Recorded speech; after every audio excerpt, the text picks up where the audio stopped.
In the summer of 1945, as the war was coming to a close, a decision was made to disregard many of the great aircraft of Bomber Command.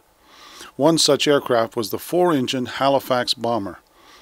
Over the years, they dwindled in number, until one day we looked around and discovered they were gone. Not one Halifax had been saved for a museum or for our future generations. 50 years later, in 1995, 2 enormous aircraft recovery projects were planned.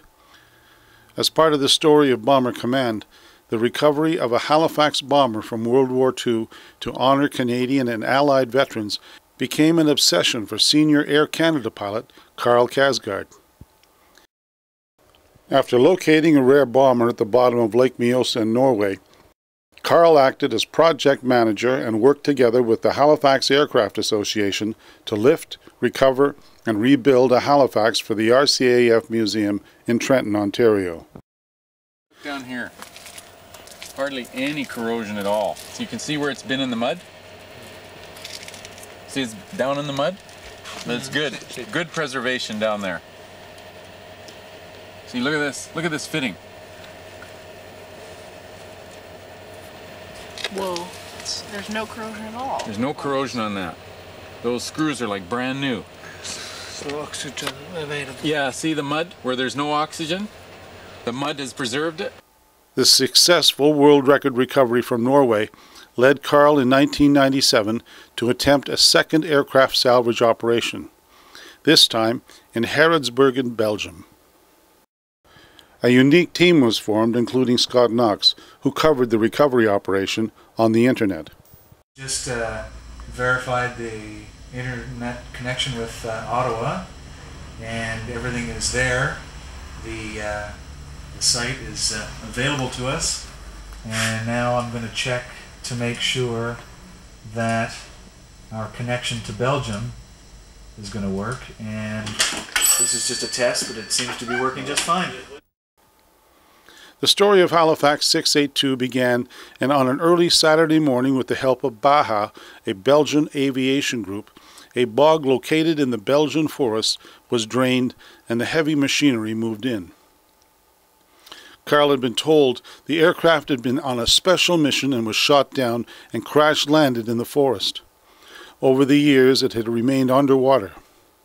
Within an hour of digging, parts of the plane were being lifted from as deep as 18 feet down. There was hope that the plane had landed intact, but as the recovery continued, it was apparent that it had hit like a stone.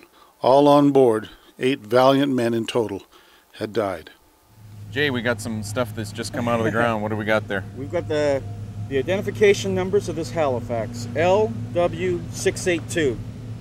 And wow. If ever there was any doubt as to what Halifax this was, yeah. I think this puts it to rest forever. Now, this particular airplane has been supposedly reported missing twice. Yeah, 3 times actually. It was with 432 Squadron and was lost to Dusseldorf, but that turned out to be an administrative error. Then it was lost in the big Nuremberg raid, and that was another administrative error. And then it was lost with my uncle and the other buddies in May of '44. So yeah, it's had a somewhat checkered past, that's for sure. So, wow. Well, there we are. It's verified, huh? Verified, yeah. we know what we're dealing with. That's Some parts of the aircraft were intact and were kept in Belgium. Other components were sent to the Trenton Museum to be included in the rebuilding of Halifax NA337. Okay, there you go. There is your 50 caliber mid-under gun.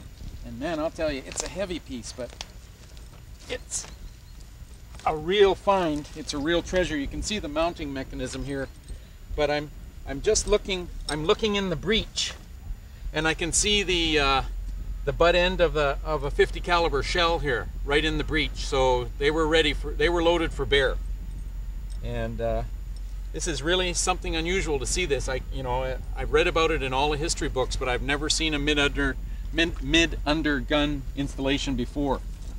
And you can see it's quite a big installation, and the 50 caliber packed a really good wallop.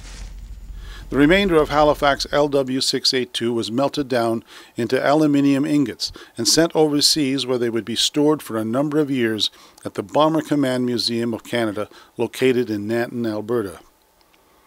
In respect for the 6 Canadians and 1 Allied airman who were lost in the crash, a full honor burial took place in Belgium.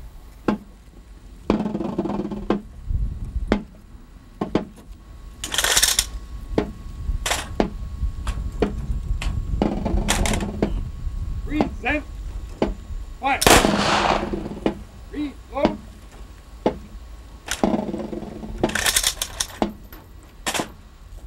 Present. Fire. Reload. For many, including family members and relatives, it was a moment that could not be forgotten. Present.